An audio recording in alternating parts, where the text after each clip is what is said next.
scenes may not be suitable for very young audience. Parental guidance is recommended. Audio Jungle.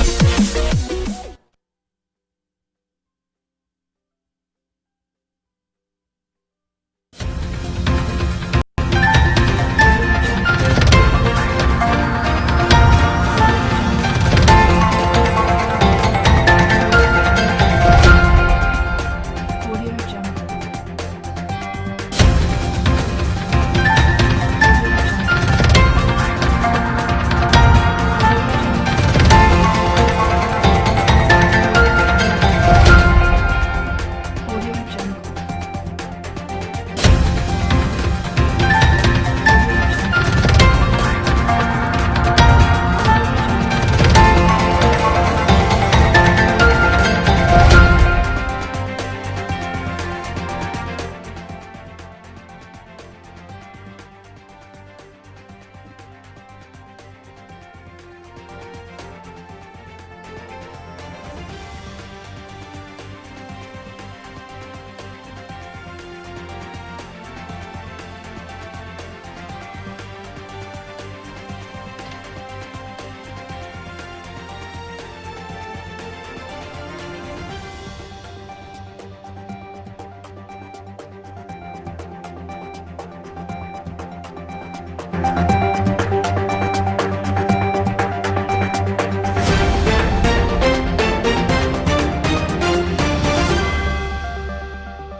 Nasa right, talk na po kayo.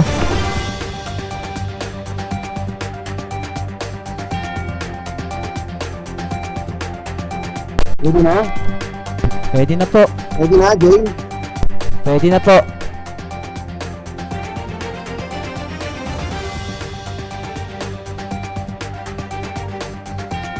Pwede na, okay.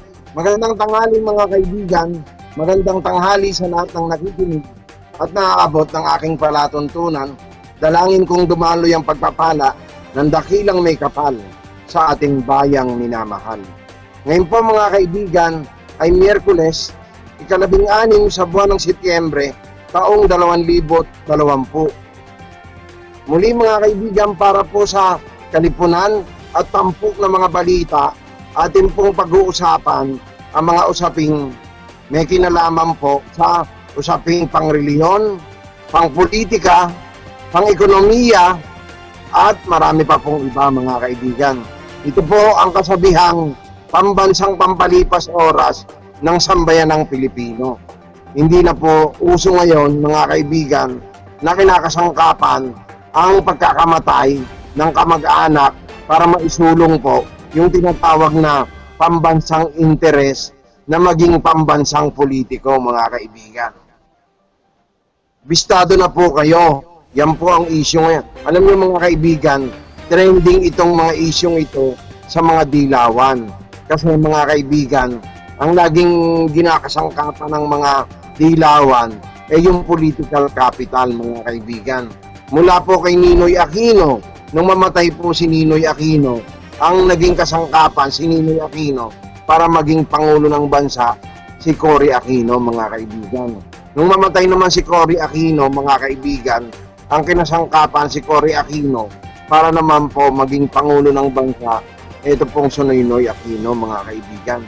Ganon din naman po mga kaibigan sa bahagi naman ni Jesse Robredo mga kaibigan na naging kasangkapan din para naman po sinasabing fake president, vice president daw mga kaibigan. Ito pong si Leni Robredo mga kaibigan. O yan yung mga isyong political capital mga kaibigan.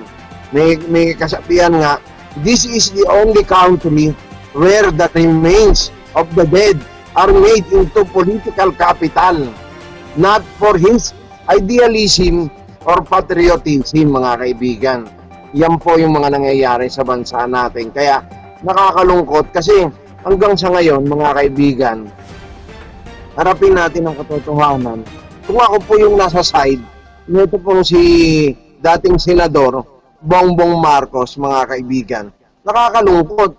Isipin mo, nag-file ka ng petition mga kaibigan para iprotesta sa PET yung pagkakatalo nito pong si dating senador Bongbong Marcos.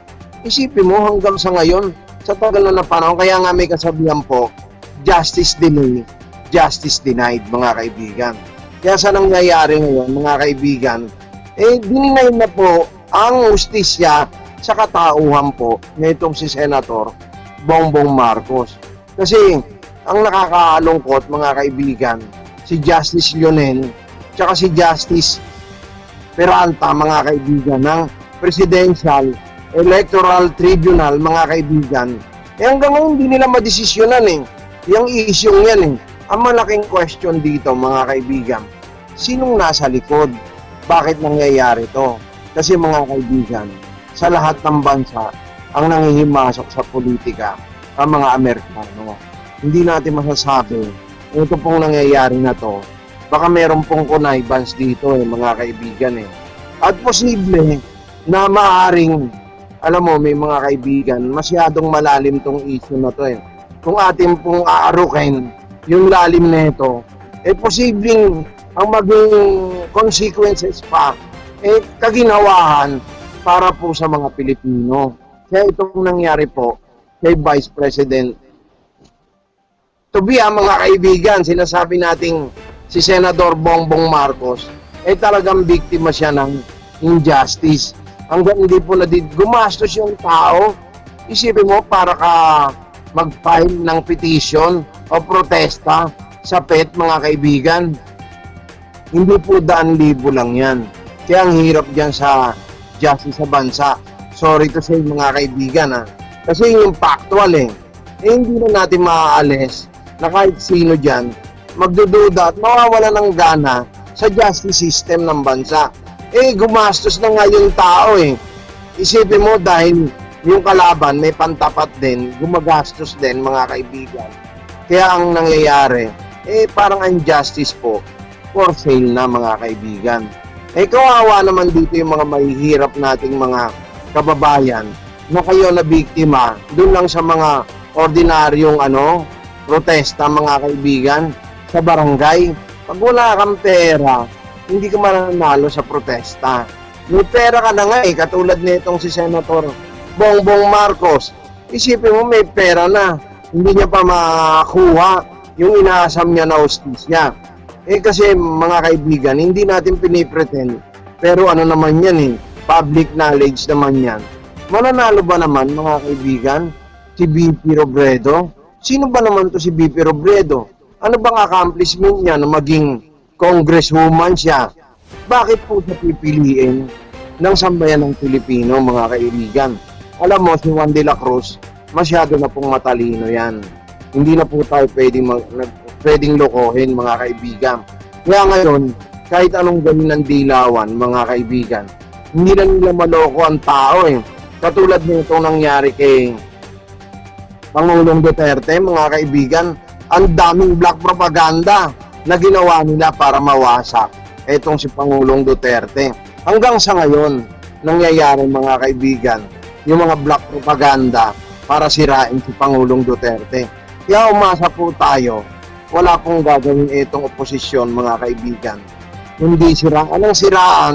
Hanggang sumuko ito si Pangulong Duterte.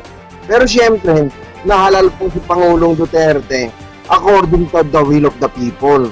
Ang pinoproteksyonan po ng Pangulong Duterte rito, yung interest na pinagkaloob sa kanya ng sambayan ng Pilipino. Tayo po, mga Pilipino, huwag po tayo magpapalanse o magpapagolo dito sa mga dilawan na ang nangyayari, mga kaibigan. Pansinin nyo, ano bang ginawa nilang mabuti para sa bayan? Alam mo, mga kaibigan, maganda po ang maging oposisyon.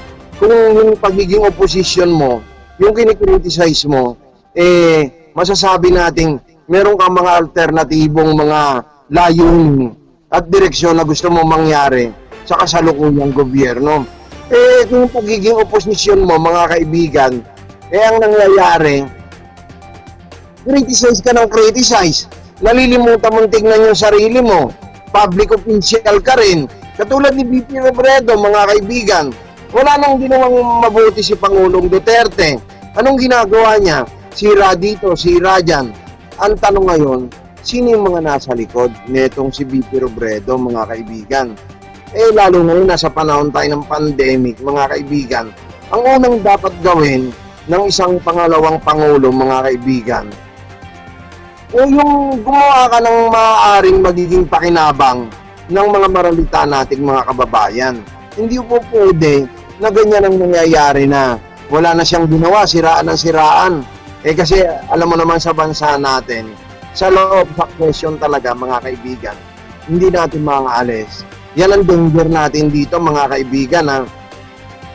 Bilang mga Pilipino, sagrado po kasi yung ginawa natin pagboto minsan lang po nangyayari sa bansa yan.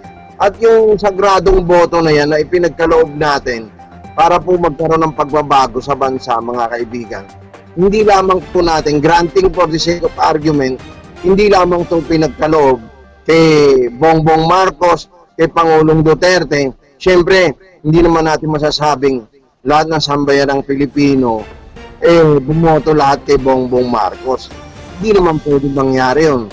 Naturalmente, may mga ilan din bumoto dito kay Vice President Leni Robredo, mga kaibigan. Kaya sa isyong yan, na pag-uusapan natin, doon sa mga ilang bumoto sa iyo, Vice President Leni Robredo, pahalagahan mo naman yun. Hindi ka naman binoto dyan. Kung alam ng mga Pilipino na ang gagawin mo dyan, bilang Vice President, bumatikos na bumatikos, sayang yung pagboto ng mga ilang nagtiwala sa iyo kung may nagtiwala man.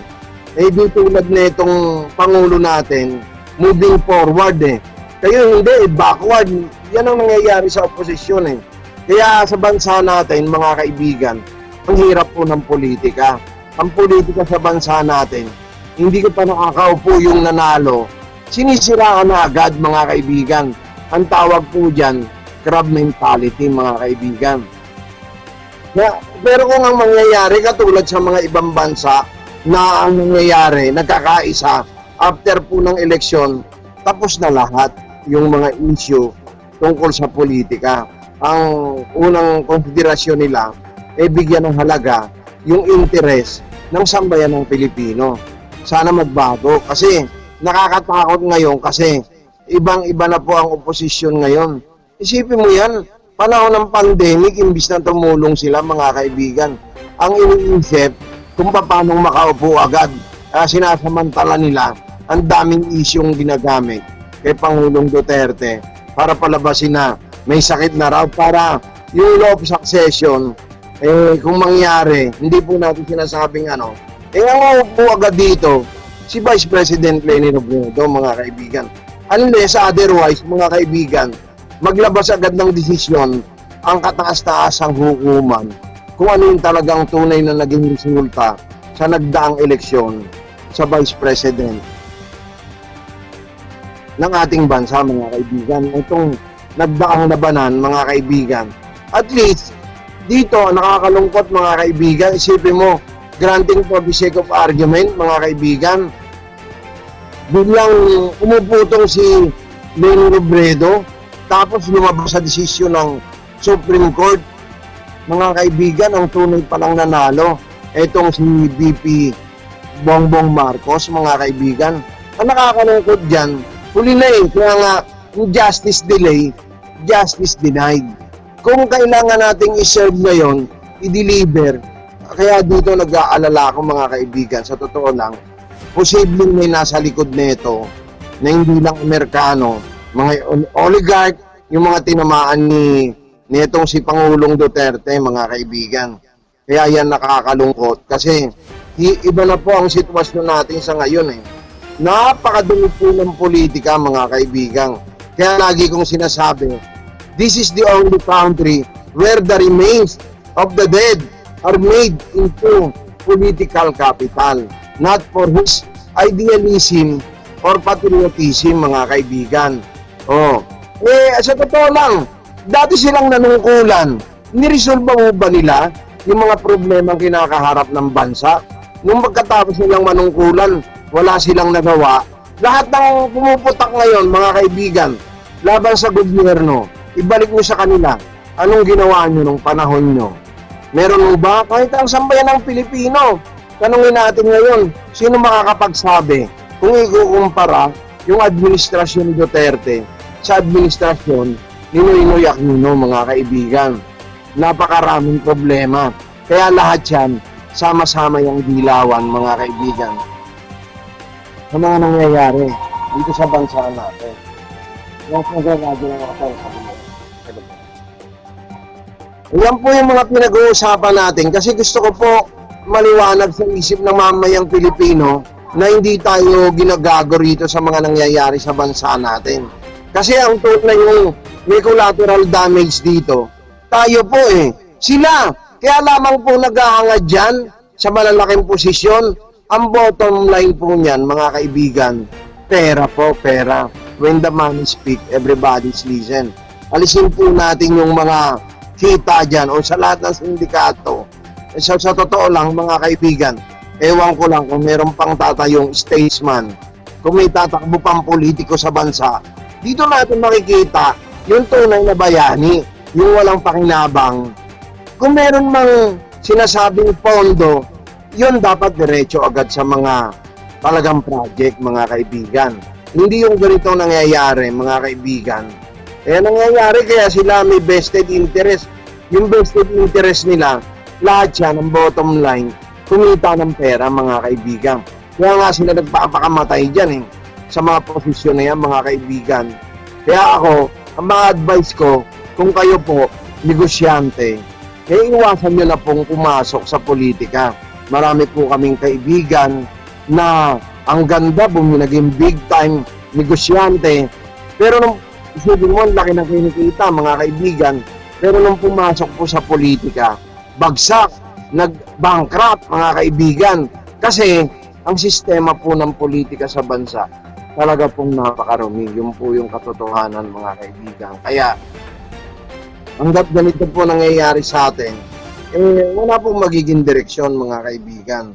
Yan po, tinalakay ko lang yan kasi gusto ko po kasing malaman ng taong bayan to nangyayari sa bansa ang dami na nating collateral damage. Sa totoo lang, mga kaibigan, ilang kaibigan ko ang namatay po dito sa COVID-19, mga kaibigan.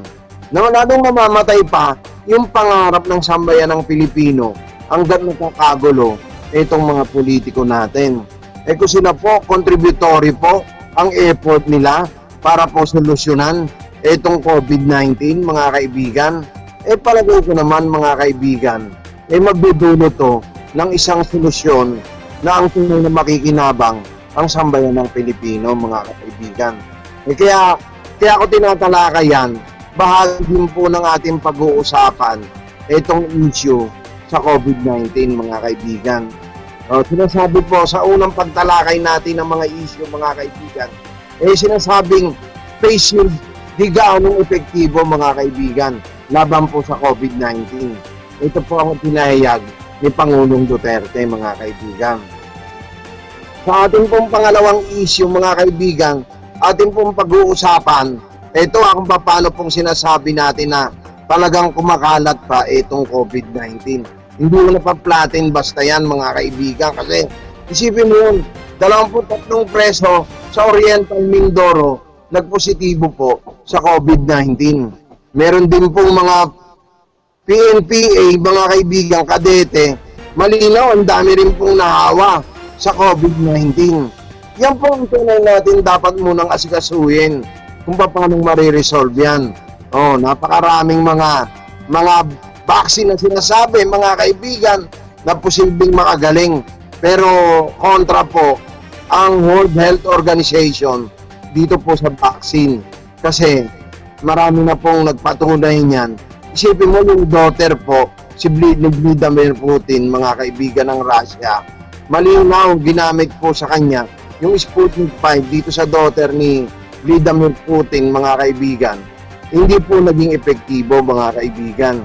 At saka kailangan maklaro muna yan kasi bakit ginagawa dito ang clinical trial?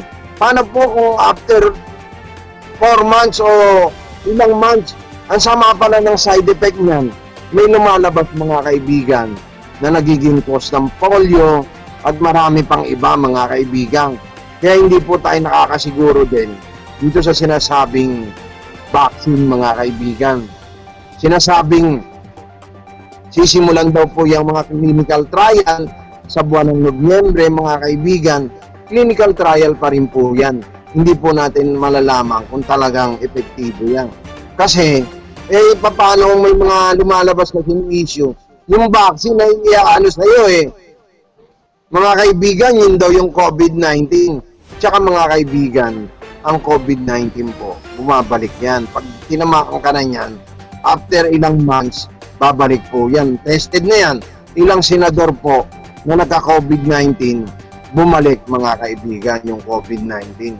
Katulad ni DILG Secretary Anyo, mga kaibigan, nagkaroon na siya ng COVID-19, pero bumalik din po mga kaibigan. Kaya ibig sabihin, hindi pa tayo nakakasiguro. Kahit may clinical trial, iba po talaga. Kunyari, meron pong isang scientist dyan, nag-invento ng isang capsule o tinatawag na anumang treatment, medicine, tinesting doon sa mismong COVID positive. Kung yung COVID positive mo, 1,000, ginamit yung capsule at gumaling, mga kaibigan, napatay talaga yung COVID-19 at walang side effect, yan po yung maganda. Kaya kailangan dyan na walang papasok ng mga politiko.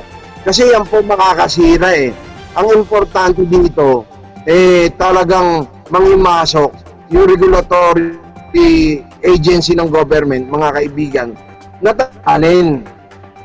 Hindi po ang mangyayari, mga kaibigan, katulad na nangyari po sa Dengbaxia, hindi po dumaan sa talagang maayos na pagsusuri, kaya marami pong mga na-damage, naging collateral damage, mga kaibigan. Kaya hindi po kinakailangang madaliin pong itong vaccine kasi sino po sinisisi ng mga Pilipino kung sa kanila na silang naging experimentary sa clinical trial para sabihin nating implement tong vaccine, mga kaibigan. Tapos nagkaroon ng side effect. Kaya hindi yan dapat madaliin, dapat po yan ilagay talaga sa tamang direksyon. Yan po yung napag-uusapan natin. Kaya dito, mga kaibigan, sa ating pangatlong issue, sinasabing 57% ng Pinoy naniniwalang hindi pa o titindi pa ang COVID-19 pandemic, mga kaibigan. Yan po yung mga pag-uusapan natin.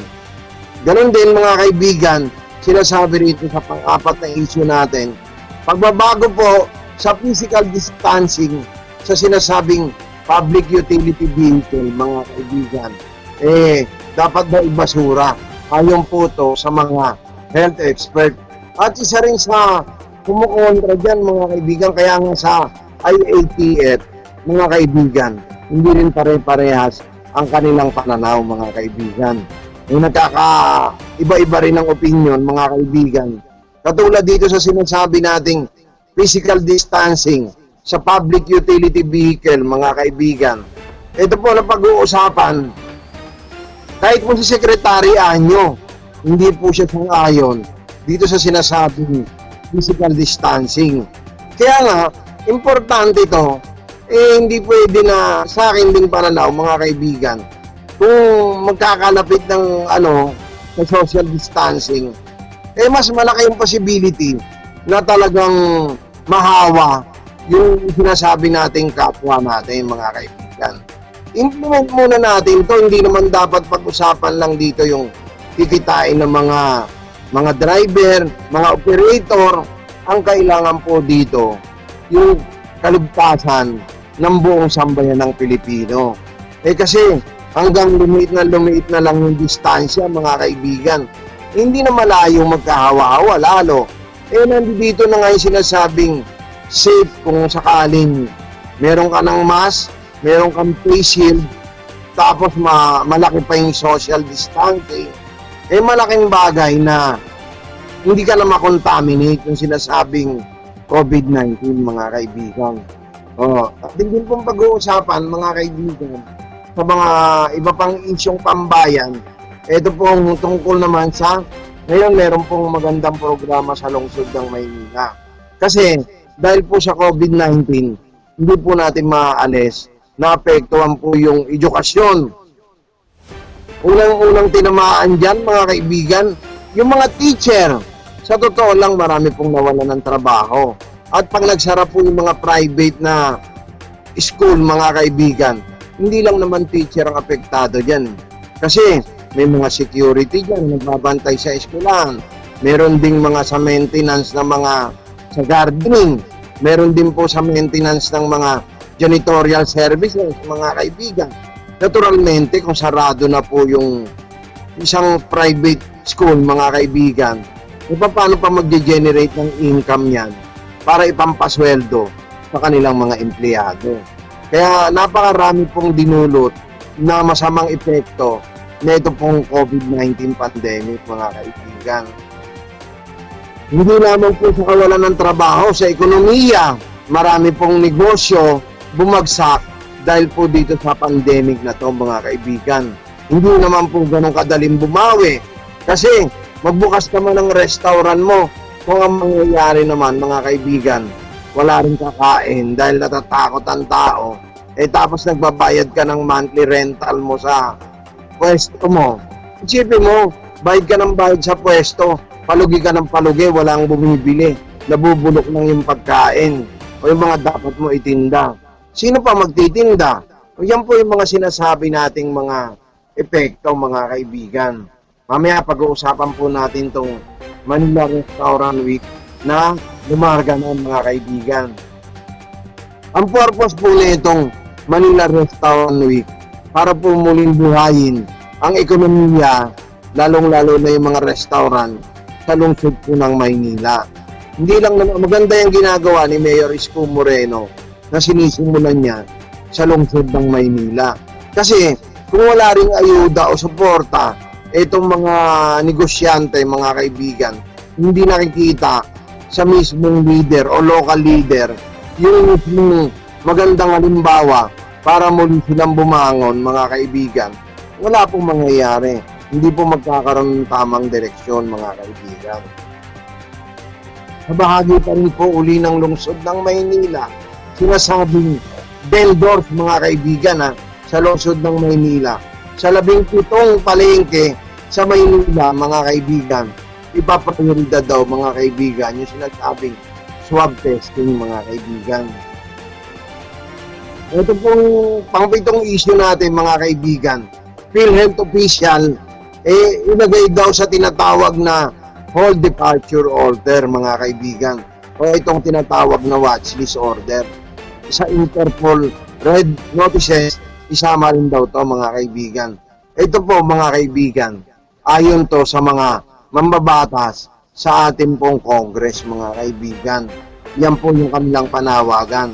Sa pangulang issue, maganda rin pong pag-usapan natin to kasi sinasabi, mga kaibigan, no man's above the law.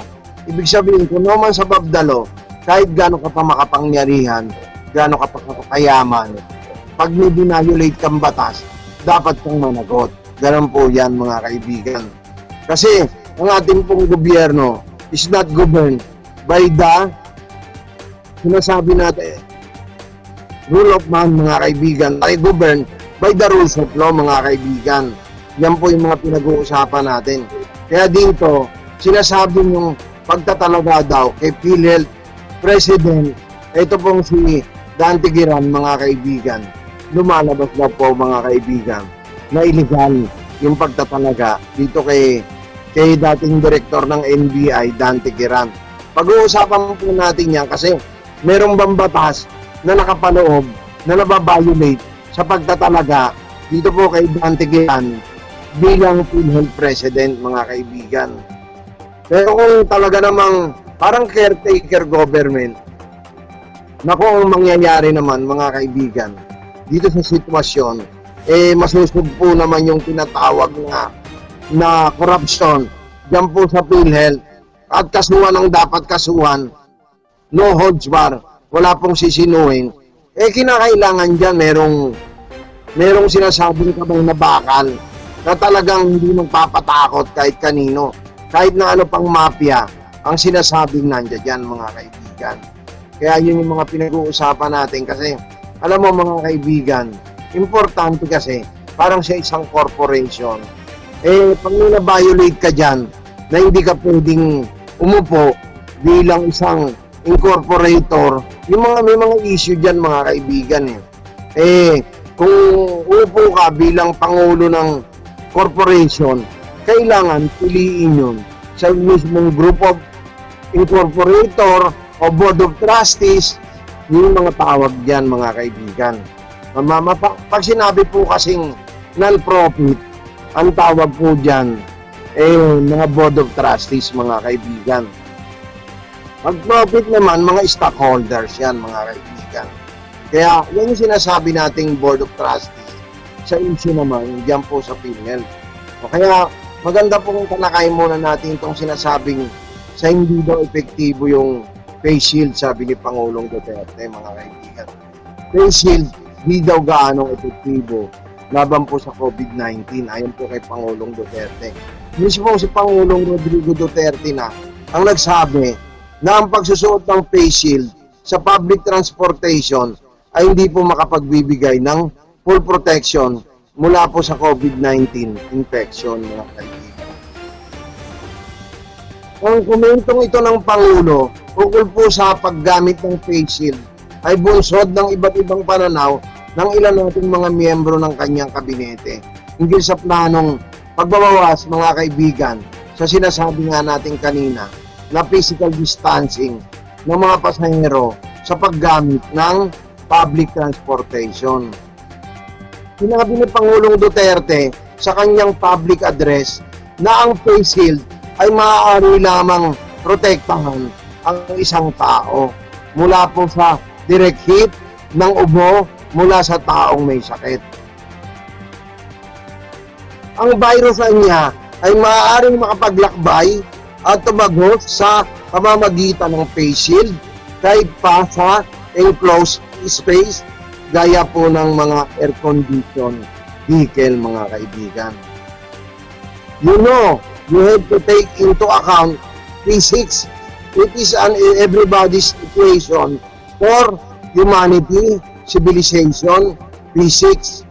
Ang problema kasi nitong sabi nating face shield mga kaibigan, sabi ni Pangulong Duterte to, we are talking of direct transmission, yung there is continuous and no gaps na papasok na matama sa shield. Ang shield kasi would only protect you from direct hit. Ayon po kay Pangulong Duterte mga kaibigan. Ayon po sa Pangulo, hihintayin niya ang magiging rekomendasyon ng Interagency Task Force para po sa Management on Infectious Diseases. Ayon po to sa IATF mga kaibigan, na makikipagpulong sa mga health expert para talakayin po ang concern tungkol po sa pagpapalit ng distancing rule sa public transport dahil po sa panganib na mas tumaas ang bilang po ng mga COVID-19. Ito po yung sabi naman ni Secretary Anyo ng DILG. Sinasabi nga natin na hindi po siya sang-ayon dito sa paliitin yung distansya o itong tinatawag na physical distancing lalo na po sa mga public transport mga kaibigan. Kasi hindi natin maaalis. Napakarami pong mga COVID carrier mga kaibigan sumasakaya sa public transport. Hindi mo naman kilala kung sino yung COVID carrier mga kaibigan. Lahat po ng sasakay dapat lagi mong isiping carrier yan kasi pag nagkataon mga kaibigan umubo yan, yung direct hit pwede kang tamaan yan mga kaibigan. Kaya kung medyo malayo, imbis na kumalapit, pagka umubo yan, yung direct transmission mga kaibigan, mabilis malapit ka kung medyo malayong distansya, babagsak siya sa hindi naaabutin yung distansya mo. Yan po yung mga importanteng bagay dyan Nakikita naman natin pag wala pong social distancing. O tingnan mo yung mga kadete ng PNPA mga kaibigan, o marami pong nahawa. Hindi lamang kadete, walang exempted dito Mayaman ka, mahirap ka, mapera ka, ano man ang katayuan mo, meron ka mang posisyon sa gobyerno, wala pong sinisino tong COVID-19 mga kaibigan. kaibigan. Katulad nito nangyari sa 23 preso sa Oriental Mindoro na nagpositibo po sa COVID-19 mga kaibigan. Nasa 23 pong preso sa Oriental Mindoro Provincial Jail o mga kaibigan ang nagpositibo sa COVID-19. Sa datos po ng City Health and Sanitation Department sa 20 bagong kaso na naitala po sa Calapan City mga kaibigan. 23 dito ay pawang mga detainees mula po sa naturang bilangguan. Habang isa ring staff ng sinasabing Oriental Mindoro Provincial Jail mga kaibigan ang nagpositibo rin sa COVID-19. Noong po Setyembre Agis, inuulat po ni Calapan Mayor Arlan Panaligan na 15 inmates po ng Provincial Jail ang unang nagpositibo sa COVID-19. Ito po ay makaraang yung 188 na preso dito mga kaibigan sa Oriental Mindoro ay isinailalim po sa sinasabing swab test. Kaya doon po nalaman sino yung mga positibo. O, kaya dito sa pinag-uusapan nating COVID-19 mga kaibigan, 57% daw ng Pinoy naniniwalang titindi pa ang COVID-19 pandemic mga kaibigan. Umaabot sa 57% ng mga Pilipino ang naniniwalang titindi pa ang COVID-19 pandemic. Batay po sa latest social weather station o itong sinasabing SWS survey mga kaibigan,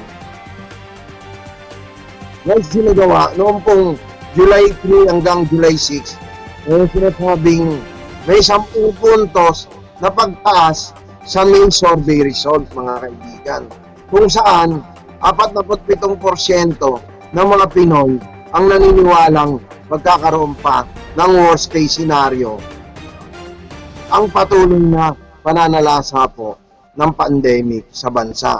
Alam naman natin hindi lang sa bansa natin, worldwide po yan mga kaibigan. Buong mundo po talagang tinatamaan nitong pandemic. Gayon man ang survey po ay nagpapakita na mayroon pong 25% ng mga Pinoy ang naniniwalang lulubha pa ang pandemic o mas mababa ito sa tinatawag na 44% noong pong May survey result mga kaibigan. Ang nalalabing 8% mga kaibigan ng mga respondent ay hindi naman nagbigay ng anumang tugon sa naturang survey. Karamihan ng mga respondent na nagsabing inaasahan nilang lalala pa ang pandemic ay mula po sa Metro Manila mga kaibigan. Yan po yung result ng survey. Sinundan po ng Visayas, Balance Luzon at Mindanao mga kaibigan. Ngayon man, ang mga naniniwalang palapit na ang paglubha ang COVID-19 pandemic ay mula po sa Mindanao, 41%, Balance Luzon, 35%, Visayas, 33%, at Metro Manila, 26%. Hindi po natin alam, minsan parang tumatalong tong pandemic, mga kaibigan, COVID-19. Minsan, sa bahagi ng Mindanao, zero COVID. Tapos biglang, kala nila, COVID-free na sila. Biglang yung pala, tatalong naman sa ibang lugar, magkakaroon naman sa kanila. Ganyan po nangyayari. Unpredictable po itong COVID-19. Hanggat wala pong natutuklasan na talagang gamot, dito po sa COVID-19, mahirap po tayong magtiwala. Kasi, tulad ng sinasabi ko, si paring sinasabi ni Desma, kasama ko dating nagpo-programa, kasama rin po sa collateral damage diyan po sa COVID-19 mga kaibigan. Kaya nakakalungkot ilang kaibigan natin, barangay chairman, mga tinamaan din po ng COVID mga kaibigan. Kaya walang exempted. Nakita naman po natin, dating nung nakaraang programa, binanggit ko na sa inyo, ito pong si dating mayor ng Manila, si Mayor Alfredo Lim. Alam mo mga kaibigan, yung isang kumpare ko na si paring Andy Tan, nasa ospital yung kaya sabi kong magpagaling siya. Eh bago mamatay si Mayor Lin, tinawagan niya tong si paring Andy. Ang sabi ni Mayor Lin, para magpagaling ka. O hindi mo akalain ang buhay. Pagkasabi ni Mayor Lin, mga ilang days lang mga kaibigan, tinamaan siya ng COVID. Kaya nakakatakot mga kaibigan eh. Maliban na lang kung may lalabas ng gamot mga kaibigan o may maiimbento na itong magagaling na scientist sa buong mundo. Eh beneficial to. Lalo na kung mangyayari dito sa bansa natin. Unang ilalunch yung ganyang gamot mga kaibigan. Advantage sa atin to. Proteksyon to, matutuwa si Pangulong Duterte kung meron pong gamot na lalabas na talagang tested ang sinasabi po natin dito. Kasi ang tunay na tested, gamitin mo dun sa talagang may COVID. Hindi mo pwedeng gamitin sa clinical trial dun sa walang COVID. Kailangan to para ma-prove na talagang nakakagaling. Doon natin gamitin sa mga yung mga sinasabi natin mga carrier nito pong COVID-19 mga kaibigan. At pag talagang nakita sa pangalawang testing, wala ng COVID, yan po yung mga epektibong gamot mga kaibigan. Malay mo, hindi natin masabi, bukas makalawa mga kaibigan, may lumabas na gamot, pabor yun mga kaibigan. Kaya ako mga kaibigan, marami rin tayong mga kaibigang scientist doctor Sana lang dumating ang araw, makipag-ugnayan sa atin at malaman natin na meron na silang natuklasan na gamot na pwedeng magamit. Unang-una siyempre ng mga Pilipino mga kaibigan. Siyempre lahat naman tayo, likha ng Diyos mga kaibigan. Hindi naman para sa Pilipino lang, kung kailangan maibahagi rin sa buong mundo. Much better mga kaibigan. Kaya yan, napakalaking bagay mga kaibigan. Tayo kahit napakarami natin ginagawa, hindi natin nalilimutan na makipag-ugnayan sa mga kaibigan natin scientist. At pag nagkataon mga kaibigan, alam niyo mga kaibigan, etong si President ng kamao namin, kaibigan namin po si Secretary Fortunato de la Peña mga kaibigan, ng DOST mga kaibigan. Sabi ko nga, kung sakaling dumating tong mga scientist, gusto kong makipag-ugnayan din sa DOST sa pamamagitan pong si Secretary Fortunato mga kaibigan de la Peña. Kaya nakikipag-ugnayan din tayo kay Pres Edward Perez para nang sa ganun, mailapit natin to. Importante po kasi, isa rin po kasi sa ahensya ng gobyerno ngayon na namamahala pag napag-uusapan po yung mga scientists, yan pong DOST mga kaibigan. O itong Department of Science and Technology mga kaibigan.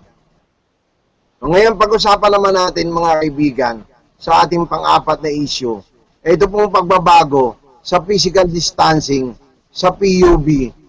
Sabi po ng mga health expert, dapat po talagang ibasura.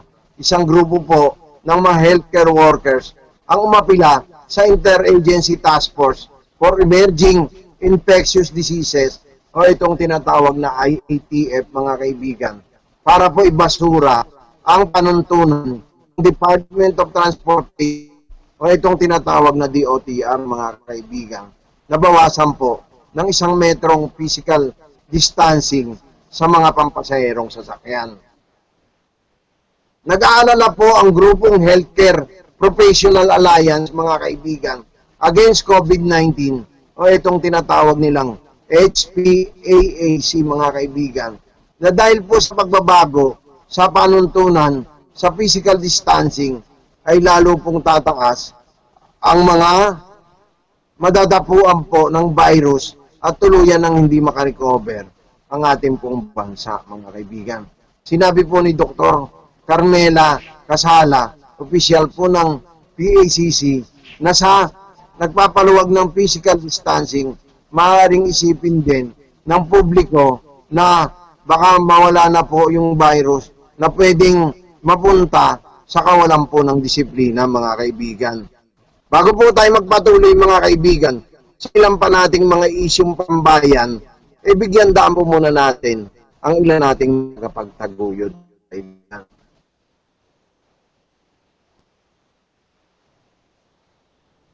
Kaibigan, alam mo na ba kung anong dapat gawin upang iwasan at sumpuin ang COVID-19? Ang COVID ay isang nakakahawang sakit na dulot ng bagong virus.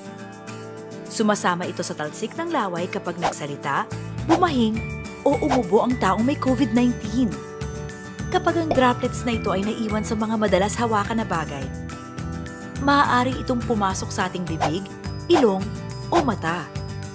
Maaari tayong mahawa rito. Wala pang bakuna o gamot dito, kaya mahalagang maiwasan ito. Paano? Ganito.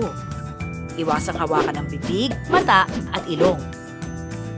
Laging maghugas ng kamay gamit ang sabon at tubig sa loob ng 20 segundo at tuyuin gamit ang malinis na tissue o tuwalya. Linisin ang mga bagay na palaging hinahawakan tulad ng mga doorknob at switch ng ilaw. Kumain ng balanse at masusustansyang pagkain. Matulog ng sapat huwag magpupuyat. Stay home. Pero kung kailangang lumabas, magsuot ng face mask. Siguruhing 1 metro ang layo sa ibang tao at magdala lagi ng alkohol o hand sanitizer. Sa wastong pag-iingat, ang virus hindi kakalat. COVID-19, kayang-kaya nating tapusin.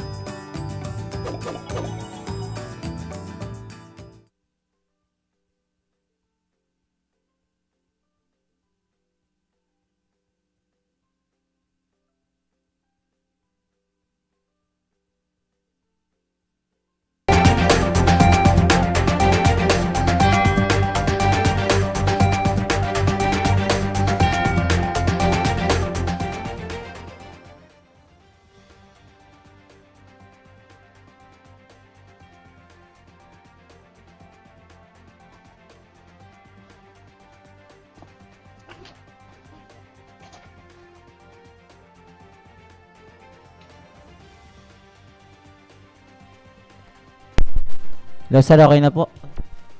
Okay, balik po tayo mga kaibigan sa ating mga isyong pambayan. Pero bago ang lahat, itumpak po natin ang ating mga orasan sa buong kapuluan mga kaibigan. Ganap na pong 49 na minuto, makalipas lamang po mga kaibigan, ang 1:00 ng tanghali mga kaibigan. At kayo po'y patuloy na nakasubaybay sa programang Kamao ng Bayan mga kaibigan. Okay mga kaibigan, tuloy-tuloy tayo sa mga isyong pambayan. Atin naman pong tatalakayin. Ito pong issue tungkol po dito sa lungsod ng Maynila mga kaibigan. Manila Restaurant Week, lumarga na mga kaibigan. Inilunsad na po ng pamahalaang lungsod ng Maynila ang programang Manila Restaurant Week na layong pasiglahin muli ang negosyo sa lungsod sa pananumbalik ng mga customer nito mga kaibigan. Nabatid kay Levi Pacundo ng Business Permit and Licensing Office mga kaibigan o itong BPLO na 81 pangunahing restaurant sa Maynila ang nakilahok sa programa na inilunsad sa Manila Hotel mga kaibigan, Manila. Sa lugar po ng Bailey Hotel o itong Bailey Hotel, Lucky Chinatown Mall at Robinson Plaza Mall. Mga kaibigan, inikot naman ni Manila City Mayor Isko Moreno ang lahat po ng venue bilang pagpapakita po ng suporta sa mga restaurant na nakilahok. Kasama si Moreno sa kasama ni Moreno, ito pong international singer, mga kaibigan, ni si Lea Salonga, mga kaibigan, na umawit po ng tema ng programa. Yan ang maganda mga kaibigan. Ang mga local leader, importante po na meron pong suporta sa mga mamumuhunan sa bansa o itong mga negosyante mga kaibigan. Kasi pag nakikita ng mga negosyante, alam mo ilang mga kaibigan, napaka-importante po ng collective. Pag collective effort po ang ating ginawa, magkakaroon po ng magandang ugnayan at magkakaroon po ng magandang kinabukasan ang lungsod ng Maynila, ang bansang Pilipinas, kung meron pong tunay na pagkakaisa. Kasi nangyayari rin minsan sa negosyante, nagkakahiwa-hiwalay dahil po sa politika. May mga sinusuporta ang politika, si negosyanteng ganito, si negosyanteng ganyan, may mga kanya-kanyang sinusuporta ang politiko. Minsan di tayo nagkakasundo-sundo sa politika, sa reliyon. Magkasundo-sundo naman tayo bilang mga Pilipino. Lahat po tayo nakatira sa bansang Pilipinas. Sino po magmamahal sa bansang Pilipinas? Alam mong dayuhan. Marami nag-i-interest ka sa bansang Pilipinas dahil napakarami pong matatagpo ang kabangyaman o likas na yaman sa sarili nating bansa. Tapos, ang sisira lang sa likas na yaman ng bansa, mga politiko na pulpol na wala pong inisip, kunyari, mga makabayan. Pero ang totoo, mga kaibigan, hindi po tunay na makabayan, makapansariling kapakanan ang iniisip nila, mga kaibigan. Kaya ako, hindi ko naman po kinikititi sa isang lahat ng politiko. Minsan, ang nagiging cause pa po ng pagbagsak ng bansa, yung maduduming politiko na wala pong ginawa. Na, di ba ka mag-criticize? Basta ba yung pag-criticismo mo, mas, may direksyon, mga kaibigan. Hindi po doon sa mga pag-criticize. Normal, mga kaibigan Bahagi po ng bansa talaga yung pinag-uusapan nating kritisismo. May lumalabas po kasi talaga na oposisyon. Hindi naman po pwedeng, kasi ang mangyayari po pag walang oposisyon, magiging one-man army niyan, baka umabuso isa po politiko. Pero hindi man po pwede na yung oposisyon, sa isang criticize, wala namang sinasuggest na magandang direksyon para na po pakinabangan ng bayan. Di nakikita mo agad yung vested interest. Gusto lang nilang umupo dahil gusto nilang maghari at gusto nilang kumita ng limpak-limpak na salapi. Ang lagi ko nga sinasabi, ang panahon po natin sa mundo, pansamantala lang, hindi habang panahon dito. Kumita tayo, kunyari nagnakaw ka sa pilel, mataas ang posisyon mo, niloloko mo yung taong bayan, nakaligtas ka sa parusa ng batas, okay yun. Pero ang tanong dyan, yung ginawa mong pagnanakaw, lahat ng kayamanan, nasa na lahat. Kahit gano'ng karami ang kayamanan mo, pero pag namatay ka, lahat ng kayamanan mo, hindi mo madadala yan sa hukay mo. Kasi may kaibigan akong bilyonaryo. Sabi niya sa akin bago siya mamatay, "Paring Ray, ang hirap pala. Pag meron ka palang kayamanan, kala mo makapangyarihan ka na. Yung pala pag nagkasakit ka, mamamatay ka na. Lahat ng kayamanan mo, hindi mo madadala yan sa hukay." O iba lang makikinabang dyan. Uuring ka rin Pero kung tayo po, mga kaibigan, nagkakaisa, lahat isipin kung ano yung mabuting magagawa natin para sa kapwa-tao natin. Kasi yun lang naman ang utos ng Diyos Mahalin mo ang Diyos ng higit sa lahat, ng buong puso mo, buong kaluluwa mo, buong pag-iisip mo. Pangalawang utos, mahalin mo ang kapwa mo. Kung anong ayaw mo, huwag mong gawin sa kapwa mo. Kung ganito lang ang magiging way of thinking ng oposisyon, mga kaibigan, magkakaisa talaga. Giginhawa po at uunlad ang ekonomiya ng bansa, mga kaibigan. O yan po yung mga pinag-uusapan natin. Bato-bato sa langit, pasensya na po kayo, tamaan, wag magalit. Kasi ang oposisyon po sa ngayon, mga kaibigan, sinasabi nating, ang issue nga dyan, ano ba ang oposisyon ngayon? Pasulong o paurong, mga kaibigan? Maraming na nga naging oposisyon nung araw, mga kaibigan, pero makikita natin na pasulong. Hindi po moving backward, mga kaibigan. O, yan yung mga sinasabi natin. O, sa ating pong pang-anim na issue, vendor sa 17 palengke sa Maynila, ipaprioridad po ang sinasabing swab testing. Nangako po si Manila City Mayor Isko Moreno na unang isa sa ilalim sa swab testing ang mga vendors sa 17 pampublikong palengke sa pagbubukas ng ikalawang RT-PCR molecular laboratory yan po sa Santa Ana Hospital, mga kaibigan. Sinasabi ni Moreno na kailangang may sa ilalim sa swab testing ang mga vendors upang matiyak na ligtas mula po sa COVID-19 ang mga mamimili diyan po sa mga palengke, mga kaibigan. Sa ayaw at sa gusto natin, pupuntahan talaga ang mga palengke kung bibili sila ng mga pagkain. Tama yung sabi dito netong si Mayor Isko Moreno, mga kaibigan. Bibigyan daw natin ng kapanatagan ng tao ang manininda at higit sa lahat, yung mga mamimili. Hindi po maaalis. Lahat ng mamimili, nire-represent ng isang pamilya yan eh. Hindi naman pwedeng sa isang buong pamilya. Hindi pupunta sa palengke. Naturalmente, may isang bahagi ng pamilya na parang pumunta sa palengke para mamili sa kakainin ng buong pamilya, mga kaibigan. Kung mahawa ng COVID-19 yan, dala niya na yan sa pamilya niya. Eh sa bawat pamilya, mga kaibigan, merong namimili sa palengke. Lahat siya makontaminate. Eh di mabilis kakalat talaga yung COVID-19, mga kaibigan. Kaya importante yung sinasabi nating swab testing para ma-determine po kung sino yung mga positive, mga kaibigan.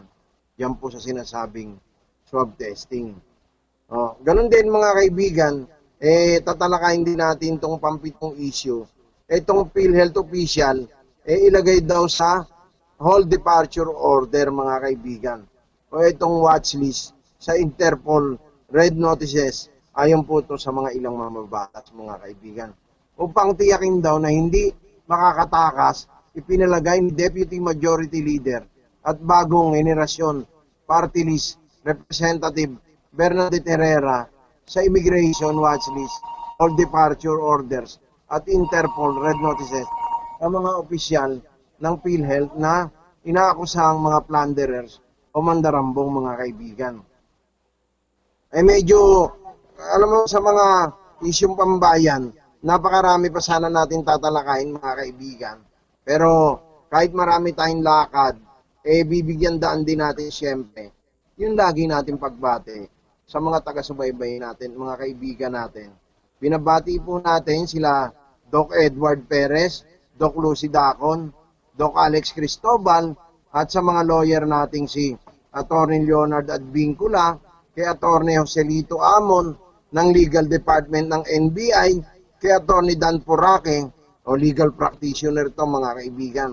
At sa mga kaibigan na nating matagal kay Congressman Dragon, yung mga group of lawyers din ni Congressman Dragon, sila Attorney Okid, Attorney Raneses, ito po yung associate nila Okid, Raneses, and Senate Law Office, mga kaibigan. Itong si Attorney Okid, malapit na rin namin makasama to. Si Attorney Alili Okid, ito pong si Attorney Criselda Raneses, ganun din sa anak ng kasama natin sa Kamao Foundation, mga kaibigan.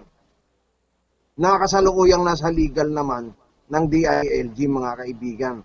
Si Attorney Marjeline Asilo, mga kaibigan. At siyempre, sa mga kaibigan nating general, na yung iba rito, mga kaibigan, mga retirado na, yung iba naman aktibo pa, si General Romeo Prestosa, mga kaibigan. Hindi na kami nagkikita ni General Romeo Prestosa. Kay General Elmer Hamnias, na hindi pa nagkakaroon ng pandemic, nagkita kami dyan sa Robinson, Manila. Kay General Engaño, kay General William Macabinta, ito naman po yung hepe ng Children's and Women's Protection, mga kaibigan. Diyan sa Camp Crame, mga kaibigan. At ganun din kay General Ignacio Panti ng BGMP, mga kaibigan, binabati natin sila. Ganun din sa mga opisyal ng Kamao, pati po na namamayang may obligasyon sa bayan, kay Vice President Salvador Membrado, kay Chairman Jun Padilla, kay Chairman Papa, kay Ed, kay Rudy, kay Mario Asilo, at sa aking may bahay siyempre, na si Lisel De Castro, at sa mga pinsan at tita ko sa Las Vegas, at sa kapatid ko sa Stanford, California, USA, mga kaibigan. Na lagi pong nakasubaybay sa programang Kamao ng Bayan. At sa mga kaibigan natin, kasamang Lynn Orquesa, nakasama natin sa programang Trabaho, Serbisyo Publiko at iba pa sa DWBL tuwing linggo, alas 10 hanggang alas 11 ng umaga. Pero baka magkaroon na rin kami ng programa dyan kasamang Lynn. Malamang kasama ko si Dr. Maharita Arabia mga kaibigan. Antabayanan din natin yan sa DWBL. Nakikipag-ugnayan na po tayo dyan kay Elsa, mga kaibigan. Pag sinuwerte, hindi ko naman kakayanin mga kaibigan na daily. Kaya maaring once a week lang mga kaibigan. Mapapakinggan nyo na rin ang programang Kamao ng Bayan dyan po sa DWBL mga kaibigan. At syempre, sa mga kumparit kaibigan natin sa US Embassy, kay paring Ray Ralyonsa, kakailanganin kita paring Ray. Kay paring Yoyong Padis, inaanak natin si paring Ayok, si paring Ronald Villota, mga kaibigan, na matatagal natin kasama yan. Maraming tayong tatalakayin pero syempre kulang tayo sa oras. Kaya mga kaibigan, marami pang nakaantabay sa akin, sila Doc Alex, si paring Hill de la Vega, sila po yung nakaantabay sa atin. At syempre sa buong Abiliana family at ganun din sa mga pamilya ng misis ko, Santa Rita, Pampanga. O itong Valencia family, kay JJ, kay Ate Baby, kay Mama Bilen, kay King King at sa kanyang asawa na si Sandra. At syempre kay Ann, at ganun din kay Ma'am Mila Lapus ng Kingdom of Saudi Arabia. At sa mga batch ko, syempre, sa Arroyo High School, yan pong batch 84, section 26. Kasama po natin syempre, na lagi pong sumusuporta sa amin, si Doktora Cherhil Cristobal, kay Dr. Ian, kay Dr. Chester Cristobal. Ito po yung mga anak at asawa ni kasamang Mario Alex Cristobal, mga kaibigan. Hindi lang kilalang mga doktor, mga kaibigan. Magagaling ding manutugto, mga kaibigan. Kaya kung tawagin sila, The Cristobal Band, magagaling na mga awit at mga banda, mga kaibigan. At syempre, hindi ko na napapasyalan yung mga kaibigan nating doktor.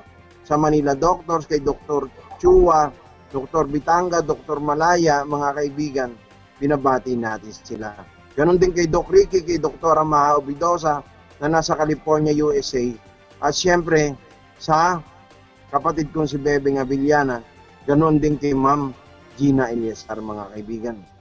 Muli, kami po ay nagpapasalamat sa KakampiOnline.tv, sa ating pong chairperson, kay Ma'am Penny Nicodemus, kay Sir Rizal Nicodemus, at syempre, sa ating pong naging piloto ngayong araw, kay JR, na nagsasaayos po upang mapaganda ang ating signal at maayos pong mapanood, mga kaibigan. Binabati rin natin si kasamang Jun Ansures, nagpo-programa na rin pala, mga kaibigan, sa Kampi Online. Muli po sa pangalan ng aking kapwa, ako pong inyong lingkod, Ray Habiliana, na nag-iiwan sa inyo ng mga katagang. Ito ng paningin sa poong may kapal upang buhay ay maging matagumpay. Hanggang sa susunod na Miyerkules, mga kaibigan, maraming salamat po.